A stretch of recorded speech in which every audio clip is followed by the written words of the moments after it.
दोस्तों, हमारे साथ डॉक्टर पीएमओ नौलगढ़ के जिला अस्पताल के पीएमओ डॉक्टर सुनील सैनी साहब हैं।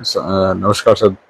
हाँ नमस्कार। तो पहले तो मैं आप लोगों को बता दूं कि आज आप चर्चा कर रहे हैं आपसे कि जिला अस्पताल में एक व्यवस्थाओं लेकर और दूसरों लाइव आप कॉल कर साके सुबह पूरे हॉस्पिटल को विजिट करता हुआ भी में क्या है कि आप जब विजिट कर तो भी दौरान में जो पेशेंट मिलेगा बस भी लगातार विरोध जैसे कि व्यवस्था में कति कोई में और सुधार की गुंजाइश है या जो सुधार में, इसके अलावा जहाँ जहाँ शिकायतें हैं उनका जिला अस्पताल प्रबंधन क्या व्यवस्थाएं कर रहे हैं। तो प्रैक्टिकली ये सुबह भी हो जाएगा क्योंकि आज रविवार का दिन है, इसलिए आज ओपीडी कम है।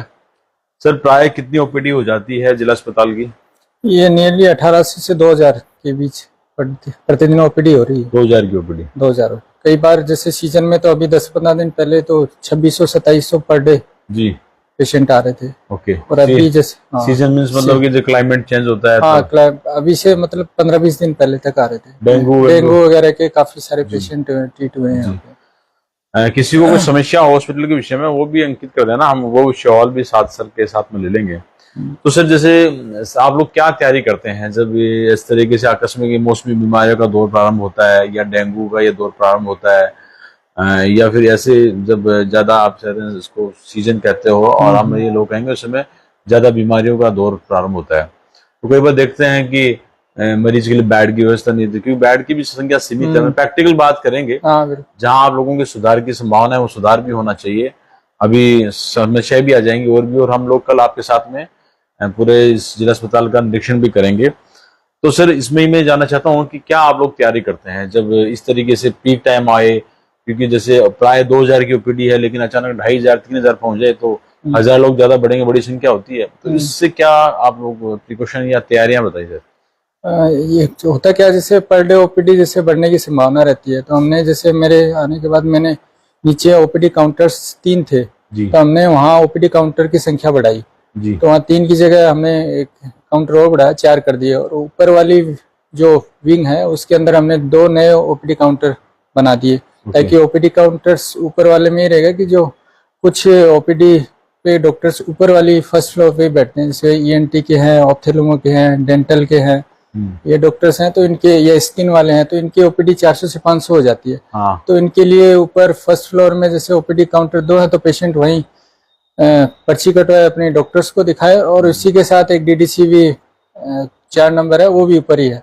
तो पेशेंट को बता भी दें, डीडीसी में दवाई वितरण केंद्र वाला ना? हाँ, दवाई वितरण केंद्र है। तो पेशेंट जैसे पर्ची कटा के संबंधित डॉक्टर के पास जाए और जाके तुरंत ही पास ही में जो दवा वितरण केंद्र है वहां से दवाई ले, तो इससे क्या है कि सारा समय बच जाता है। और नीचे की जो भीड़ है जैसे पहले तो वो भी कम से कम 500 पेशेंट ऊपर आने से जैसे तो नीचे कम हो जाती है। तो भीड़ को एक तो ये बड़ी बात निकल के रही कि अब जैसे ग्राउंड फ्लोर है, उसके अलावा जो फर्स्ट फ्लोर है वहां भी डॉक्टर्स बैठने लगे, साथ में जो पर्ची वाला है और दवाई वितरण केंद्र दोनों ही प्रारंभ हो गए। एक आसान भाषा में समझा। हाँ। तो जिन लोगों को अगर नीचे पर्ची में भीड़ दिखे वो लोग ऊपर आ सकते हैं। हाँ, बिल्कुल। इसको हम लोग लाइव वीडियो के जरिए कल हम देखेंगे लगातार। हम ऐसे मैं कह भी रहा हूँ कल सुबह मैं चाहूँगा 10 बजे मैं भी आ जाऊंगा। हाँ, बिल्कुल, आप राउंड करें, है ना, तो लाइव सेशन दिखाएं। बिल्कुल ठीक है। तो ये हो गई आपकी, जैसे आप लोग इसमें आपने सुधार किया कि एक प्रेशर वहां ना पड़े, ऊपर आ जाए। चलिए, एक तो ये सुधार किया। इसके अलावा एक हमने जैसे आईपीडी काउंटर है, जैसे भर्ती मरीज है डेली 50 से 70 के बीच जैसे भर्ती पेशेंट रहते हैं, तो उसके लिए भी जैसे वो नहीं थी कि अलग से काउंटर नहीं था, तो हमने एक भामाशाह काउंटर के पास एक आईपीडी काउंटर बना दिया। उसमें स्टाफ है अपॉइंट कर दिया, तो वो अलग है, तो बैठने की वहाँ स्टूल वगैरह लगी हुई है और इतना बैठना में नहीं पड़ता। कोई व्हील चेयर पे आता तो सामने जैसे उस पे कंप्यूटर पर आके अपनी स्क्रीन या डॉक्यूमेंट्स की फॉर्मेलिटी करवा सकता है, अपने फोटो या फिंगरप्रिंट ऐड करवाना चाहे तो उसमें अलग से लाइन लगने की जरूरत नहीं है, वो एक काउंटर अलग बना दिया। ओके, ठीक है। तो ये भर्ती वाला आपने बता दिया। हाँ, ओपीडी हमने संख्या 3 से 6 कर दी है और एक नया आईपीडी काउंटर है वो अलग से बना दिया। ठीक है। इसमें ताकि काफी सारी भीड़ जो एक जगह होती थी तो अलग अलग होने से वो भीड़ अब हॉस्पिटल के अंदर नजर नहीं आती। ओके। हाँ, तो वो कम हो गई। तो जैसे अब जैसे जो आप ड्यूटी है सभी डॉक्टर्स की, कभी किसी का ऑफ रहता है कभी किसी का ऑफ नहीं रहता है, तो उसके लिए जैसे कोई आपने अपने नीचे को पोस्टर्स या कोई लगा रखा होर्डिंग्स की? हाँ, होर्डिंग्स वो दो है। एक तो अपने हेल्प डेस्क बनाया हुआ है। हाँ, हेल्प डेस्क काउंटर के ऊपर ही हमने डॉक्टर्स, जितने भी डॉक्टर्स हैं उसके नाम लिखे हुए हैं, चेम्बर नंबर लिखे हुए हैं और फोन नंबर लिखे हुए हैं, है ना। और इसके पास ही एक अटैच पर डे का जैसे एक ड्यूटी, हाँ, शेड्यूल बनता है, डॉक्टर ड्यूटी चार्ट। हाँ, उसमें मेंशन होता है कि संबंधित जो भी डॉक्टर्स छुट्टी पे है, डे ऑफ पे है, हाँ, ये सारा मेंशन रहता है। तो या तो हेल्प डेस्क से मरीज या परिजन पूछताछ कर ले, और नहीं तो सामने जैसे दिखाई पड़ जाता है कि है ना, ये डॉक्टर्स आज अपने को अवेलेबल नहीं है, बाकी सारे डॉक्टर्स अपने चैम्बर्स में अवेलेबल रहते हैं। अच्छा, जो रजिस्ट्रार है वो अभी फिजिकली है या बायोमेट्रिक की यहाँ व्यवस्था है? रजिस्टर दोनों तरफ से हैं, ऑफलाइन भी है, ऑनलाइन भी होती है। ऑनलाइन जैसे कभी ऑफलाइन कर दी फिर ऑफलाइन थोड़ी कर दे? नहीं, दोनों होती है, दोनों ऑनलाइन और ऑफलाइन दोनों सेम टाइम पे होती है। तो जैसे आने का, जैसे कभी कभी लोग आरोप लगाते हैं कि डॉक्टर्स टाइम पर लेट आते हैं, जल्दी चले जाते हैं, ऐसी व्यवस्था तो नहीं है? ऐसा होता नहीं। बाकी अगर कोई जाता भी है या कोई होता है तो इन्फॉर्म करके जैसे जाता है, इस तरह से। उन केसों में आप विकल्प रखते हैं? हाँ, संबंधित विभाग के जैसे एचओडी या संबंधित डॉक्टर्स की अल्टरनेटिव व्यवस्था करके इन्फॉर्म करके ही ऐसे 15-20 मिनट या आधा घंटा कोई रिलैक्सेशन अगर होता है। तो प्राय किस तरह की केसेस अपने नौलगढ़ जिला अस्पताल में आते हैं? मैं ये देख रहा हूँ नौलगढ़ के साथ में लक्ष्मणगढ़ के जैसे 15-10 गांव है, इसके अलावा गुवाहाटी, गोड्डा और झुंझुनू तक के और बाहर तक के लोग आने लगे, ये हरियाणा तक के पेशेंट आने लगे। बिल्कुल। मैंने अभी जैसे एक चला था डेंगू में, तो डेंगू में होता क्या है, जैसे आसपास रतनगढ़ और इधर सादुलपुर, ये पेशेंट मतलब बाहर काम कर रहे हैं, जैसे अहमदाबाद है, सूरत है, वो पेशेंट अपने रिलेटिव के थ्रू अपने यहाँ एडमिट होते हैं। मतलब काफी सारे पेशेंट हमने, जैसे मैं भी वार्ड में विजिट करता हूँ तो देखता हूँ, और वार्ड में जैसे कंडीशन इस तरह की रही है कि है ना, अपने सीमित है, ये हॉस्पिटल जैसे सीएससी की बिल्डिंग बनी थी जी। फिर ये 1 साल में जैसे कन्वर्ट हुआ है, जैसे उप जिला भी बन गया और जिला चिकित्सालय, तो क्या इंफ्रास्ट्रक्चर काफी कम पड़ रहा है इसमें। ऐसे 150 बेड है, बट पेशेंटों का आउटडोर और ओपीडी को मतलब देखते हुए कम से कम 250-300 बेड हॉस्पिटल के अंदर होने चाहिए। आप लगातार इस विषय में कोशिश भी कर रहे हैं, जैसे ऊपर कंस्ट्रक्शन काम चल रहा है, सेकंड फ्लोर का, ऊपर सेकंड फ्लोर का बिल्डिंग का काम निर्माणाधीन है, तो उसमें ये जो हमारा जो वार्ड का है, मेनली तो वार्ड है, जो पेशेंट को एडमिट, पेशेंट को बेड नहीं मिलने की समस्या आती है जिससे, तो ये वार्ड हम डेवलप कर देंगे, और अलग इसके साथ साथ अलग अलग डिपार्टमेंट्स बनाएंगे।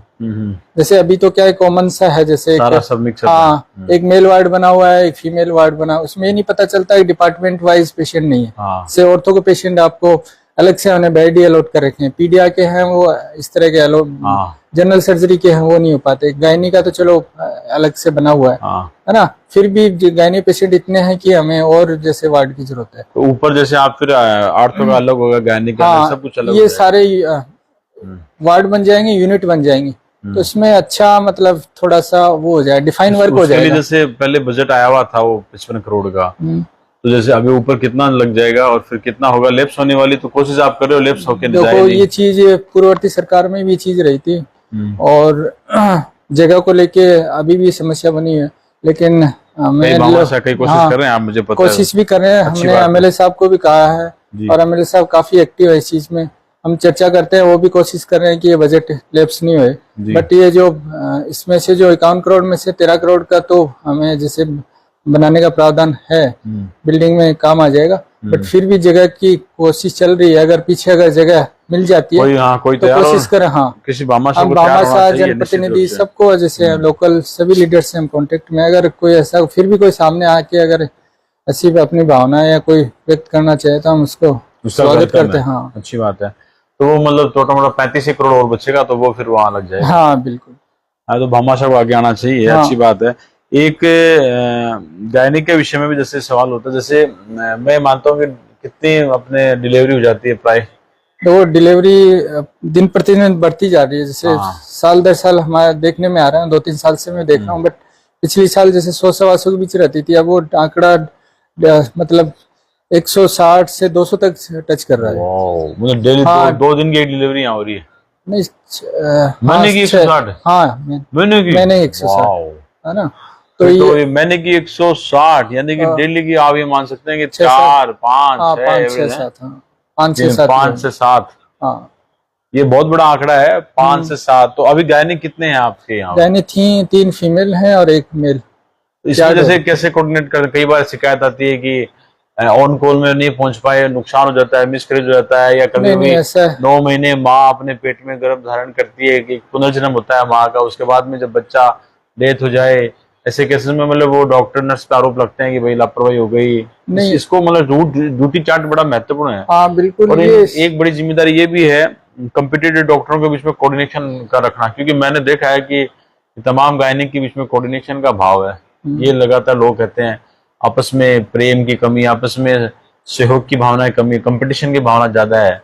तो इसको दुरुस्त करने के लिए क्या आप लोग प्रयास कर रहे हैं, और ये रूट कैसे, इसको रूट कैसे देते हैं आप, ड्यूटी कैसे देते हो? ड्यूटी देखो नर्सिंग स्टाफ की अलग लगती है, तो रोस्टर बना हुआ है, हम मंथली जैसे रोस्टर बनाते हैं, उसमें पूरा जैसे मॉर्निंग इवनिंग नाइट का पूरा रहता है। वार्ड और गार्ड के वो भी उनके साथ जैसे रोस्टर बनता है। डॉक्टर्स का जैसे जो ऑन कॉल रहते हैं वो तो अलग व्यवस्था रहती है। रूटीन जैसे ड्यूटी के बाद जैसे ऑन कॉल साप्ताहिक हमने रोस्टर बना रखा पूरे महीने का, से मंडे ट्यूसडे जो भी हैं संबंधित डॉक्टर्स को अलॉट देते हैं।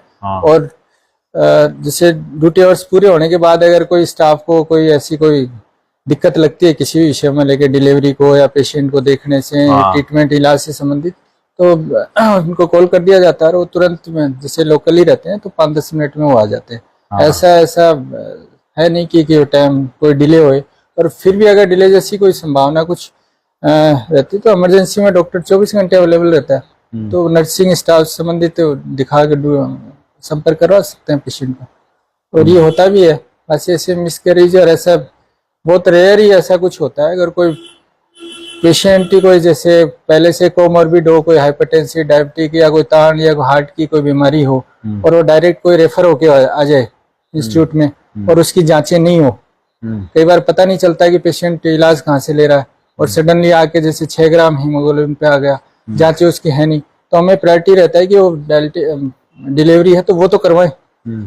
कई बार रेफर करने की हालात नहीं होते, है ना, तो उसमें थोड़ी सी वो रहता है कि असमंजस्य पैदा हो जाता है कि पहले ही इसकी जांचें करवाएं या इसका ट्रीटमेंट करें। तो पेशेंट को ट्रीटमेंट और इसकी सेविंग वो प्रायोरिटी रख के फिर हम ये करते हैं। लेकिन पेशेंट को भी एक्सप्लेन करते हैं कि कभी भाई हो तो संबंधित व्हाट्सएप पे मंगाएं, कागज लेके आए, या जैसे डॉक्टर से उनकी एडवाइस फॉलो करें।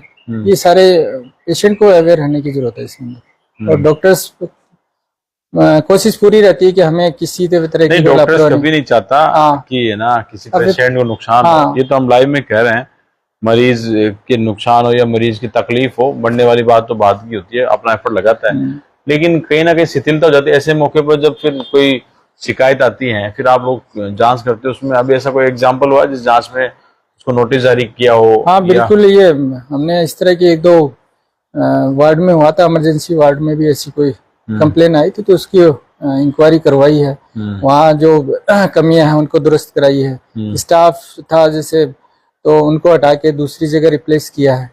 इंचार्ज है जैसे एक यूनिट में 2-2, 3-3 इंचार्ज बने, तो उनको सबको हटा के एक इंचार्ज किया, तो सबको अपनी जैसे रेस्पॉन्सिबिलिटी और है, कोई कमी होती है तुरंत दुरुस्त कराते हैं उसको। एक जो सैंपल है जांच वाला, उसको लेकर लगातार कहते हैं कि कोई अपनी जान पहचान वाले जल्दी करवा लेते हैं, और जो सामान्य लोग हैं वो बड़े इंतजार करते हैं।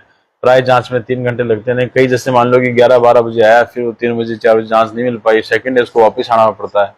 तो इसमें फलाना जांच की फलाना समय लगे, इस तरीके से व्यवस्था वहां होनी चाहिए कि इस जांच में इतना समय लगेगा। ये भी लोगों की डिमांड है, मतलब बिहाफ ऑफ लोगों के मैं इस चीज को मतलब आपको सामने ला रहा हूँ। देखिए, ये वैसे तो रूटीन जांचें हैं, सीबीसी और जैसे बायोकेमिस्ट्री की जांचें, वो हम 3 घंटे के अंदर दे देते हैं जी। और ये टाइम वहां से काउंट होता है कि पेशेंट रजिस्ट्रेशन करवाए, और रजिस्ट्रेशन कराने के बाद पास वाले कमरे में उसका ब्लड सैंपल कलेक्शन, सैंपल होने के बाद हमारी एक आईपीएच लैब बनी हुई है, जो डिस्ट्रिक्ट की मतलब एक ही अच्छी लैब है। इसमें हमें जैसे सारी ऑक्यूपाई मशीनें, जैसे सारे टेक्निकल और लेटेस्ट मशीनें लगी हुई हैं। हार्मोन मशीन भी हमारे पास है, उसमें सारी तरह के हार्मोन की जांचें, जो शायद डिस्ट्रिक्ट में सबसे ज्यादा जांच यहाँ होती है। लेकिन जो मशीन का टाइम है हम एवरेज मान के चलते हैं, से 2.5 से 3 घंटे पहले हम रूटीन जांचें नहीं दे पाते। पहला स्लॉट अगर 10 बजे से हो जाता है तो वो 12:30 1 बजे तक दे देते हैं। पेशेंट 12 साढ़े 12 बजे के बाद भी आराम से टाइम मिलता है 3 बजे तक, सेम डे जैसे उसका काम हो जाता है। और ये यहाँ नहीं, काफी पेशेंट हमें आगे होके अप्रिशिएट करते हैं कि डॉक्टर साहब यहाँ की व्यवस्था इतनी अच्छी है कि हम आते हैं सेम डे काम हो जाता है। बट कुछ जांचें इस तरह की होती है, जैसे हार्मोन की जांचें हैं, जैसे थायराइड है और अलग तरह की, जैसे ओवरी के टेस्ट हैं, और तो वो क्या है कि उसमें टाइम लगता है। तो वो हार्मोन की जांचें का हमने बना रखा है कि नेक्स्ट डे जैसे जांचें दी जाए। रही बात जैसे कुछ इस तरह की, भाई कोई सिंपल या कोई जान पहचान वाला आता है, कोई इस तरह की है, तो वैसे तो हम सिस्टम को फॉलो करते हैं इस तरह के। और कोई अगर रहता है कि कई बार हमें इमरजेंसी को देखते हुए भी, जैसे रेयर केस होते हैं, वार्ड से फोन आ जाते हैं, कोई डिलीवरी इमरजेंसी होने वाली है। चलिए वो रूट चार्ट, वो जो समय का चार्ट है वो भी नीचे अंकित करें। एक ये कि जैसे पिछले दिन एक पार्षद ने भी कहा था और कई ऐसे जाति की जांचों की रिपोर्ट बाहर गलत है, अंदर सही है, बाहर गलत है, बाहर गलत अंदर सही। उसमें जो अलग अलग सिचुएशन है, मतलब वो डिफरेंट है, उसमें फिर वो डायग्नोसिस कैसे होगा? डॉक्टर डायग्नोसिस कैसे करेंगे फिर? वो डायग्नोसिस सिर्फ इंटरनल जांचें गलत आती है फिर तो नहीं, वो इंटरनल जांचें का अगर कुछ इस तरह का होता है ना, तो उसमें कुछ कमियां रहती हैं। वो जैसे पेशेंट को इस तरह आप कह रहे हो, उसमें हुआ क्या, जैसे सैंपल लेने में कुछ जैसे सैंपल एरर कुछ हो जाता है, या कुछ जैसे कुछ फ्लूइड चल रहा है। सैंपल मतलब आपका सैंपल मेरे नाम से नहीं, इस तरह से नहीं होता है। जैसे वाइल होती है ना, ब्लड, या तो कलेक्शन लेने उसमें एयर या कोई क्लोट या कुछ उसमें जो एंटीकोगुलेंट जो से केमिकल होता है वो सही मात्रा में नहीं हो, या उसको आप लूज करके जैसे भेजो, या मशीन पे कोई इस तरह की। तो ये टेक्निकल कई बार, तो ये आपने तो कह दिया, बड़ी आसान भाषा में कह दिया कि ऐसा, लेकिन फिर तो मरीज को तो नहीं। नहीं बिल्कुल, लेकिन होती ना ऐसी, अगर अब जांच होती है तो उसके हम व्यवस्था कर रखी है कि वहाँ का लैब इंचार्ज रिपोर्ट देने से पहले उसको क्रॉस वेरिफिकेशन करे। हमारे पास जैसे सीबीसी की भी जैसे 2 मशीन है, एक मशीन में अगर कुछ आता है अब नॉर्मल, तो आप डिस्प्ले देने से पहले उसको दूसरी मशीन से भी जांच करें।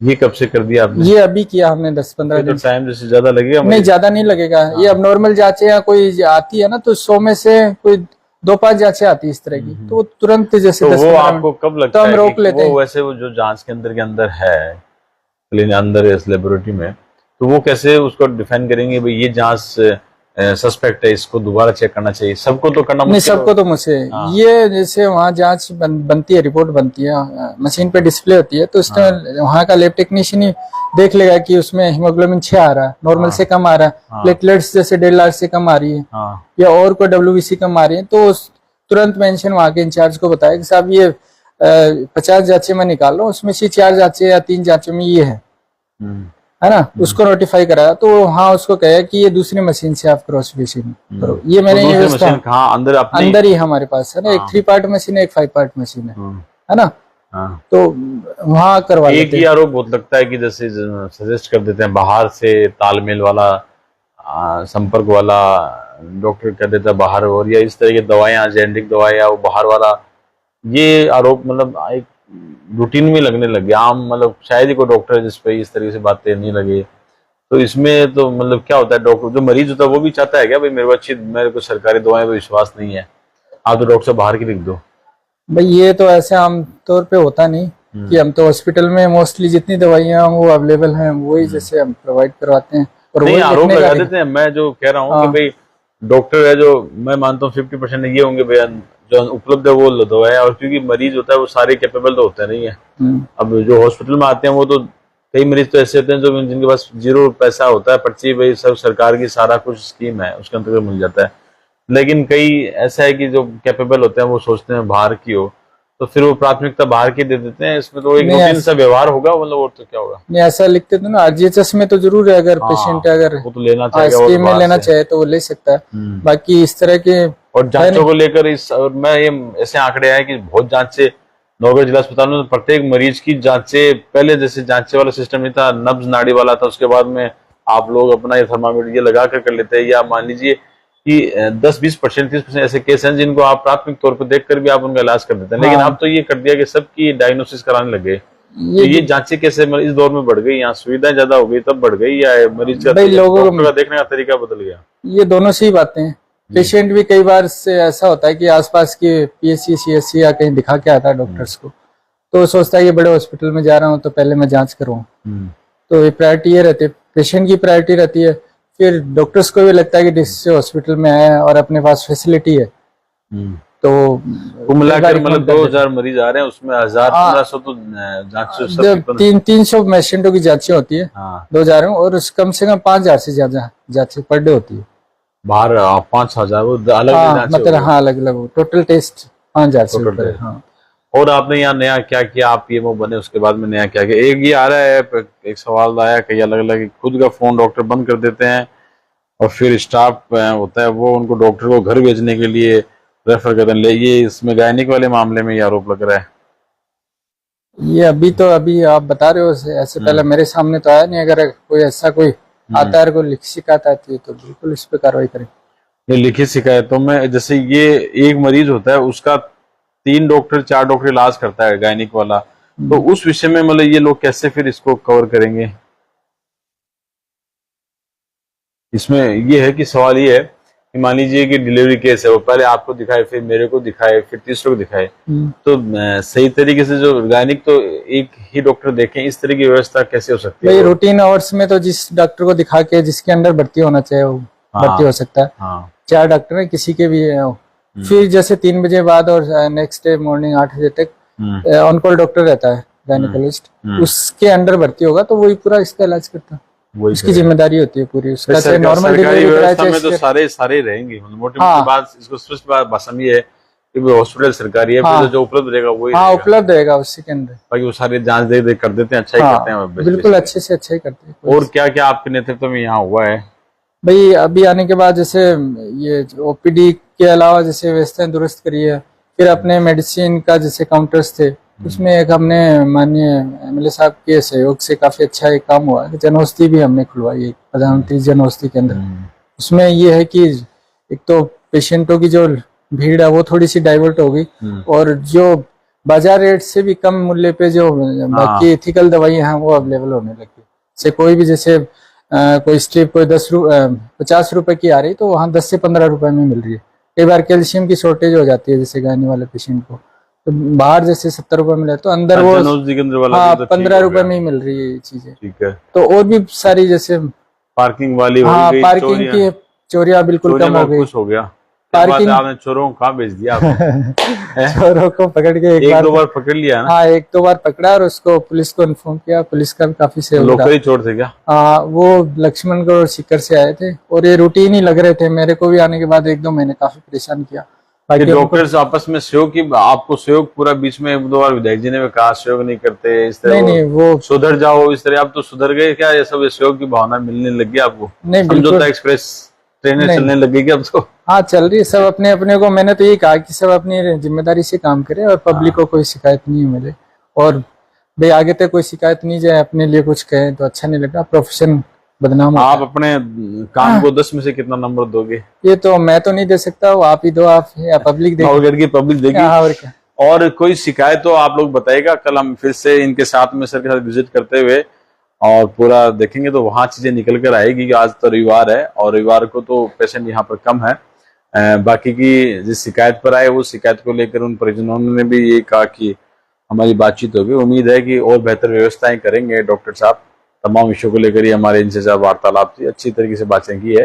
कल हम चाहेंगे आपके साथ में इसी तरीके से पॉजिटिव में, क्योंकि चीजें फील्ड में उतरेंगे। आप डेली विजिट करते हो? आप डेली बिल्कुल है ना। ENT ऑप्थेल्मो यहाँ की सर्जरी चालू हो गई जैसे सर्जरी के तो हाँ, ये हम मोतियाबिंद के 9 ऑपरेशन हुए हैं, फर्स्ट टाइम हुआ है जिला अस्पताल में। ओके। ये सारे यहाँ सारे विभाग वाले डॉक्टर्स हैं? हाँ, सारे विभाग वाले हैं। कोई पेंडिंग कुछ नहीं है? हाँ, नहीं पेंडिंग ऐसा कुछ। नेत्र वाले भी आए गए? नेत्र के भी आ गए, ENT के ऑपरेशन हो चुके, स्टार्ट हो गए, है ना। और बाकी तो चल ही रहे, जनरल सर्जरी के, ऑर्थोपेडिक्स के, गायनी के ऑपरेशन हो ही रहे थे। ओके, है ना। और बाकी टोटल हाँ, बाकी फिर भी हमें कोई ऐसा कोई सुझाव आता है, कोई ऐसा कोई कमी लगती है तो तुरंत दुरुस्त कराने की कोशिश करते हैं। कभी कभी मतलब जैसे सख्त भी रहते हैं, आप बड़ा सोबर ही रहते हैं? सोबर तो नहीं सकते, कागजों में सख्त हो जाते हो। हाँ बिल्कुल, है ना। यही व्यवस्था सुधारें आप, और भी सुधार रहे हैं, लगातार लगे हैं। बिल्कुल। उम्मीद करते हैं इस तरीके से कल हम लोग इनसे और यहाँ के जो लोकल लोग हैं और जो पेशेंट के रूप में आते होंगे तो हम लोग उनसे बातें करेंगे कि तब चीजें फील्ड में उतरेंगी तभी पता चलेगी। आपने समय दिया, बहुत बहुत धन्यवाद। Thank you. Thank you.